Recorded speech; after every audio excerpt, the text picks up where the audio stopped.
Data in master, aka master data, is saved in data entry boxes. Master data is used to populate drop-down lists or options that can be selected by the users, sometimes known as presets. For example, let's see some sample referral sources and add/edit referral sources. The referral sources saved here will be presented in a drop-down box in the registration page so that the users can select from this box. Existing data can be listed by typing in the first few characters. In this example, type ins to list all entries starting with S.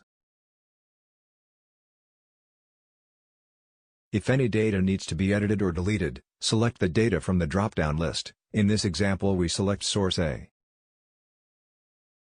Note that the Add button is now renamed to Edit.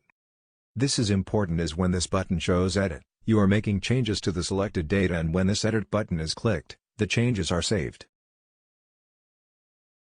If you're entering new data, always click New, otherwise the selected data will get replaced with new data. Clicking New will reset this box. To list all data, click A. Sometimes when there are too many entries, only the top 30 entries will be listed. In this list, if you are going to edit source C, select that from the list.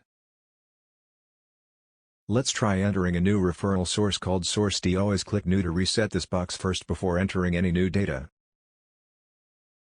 Type in source D. Click Add to save.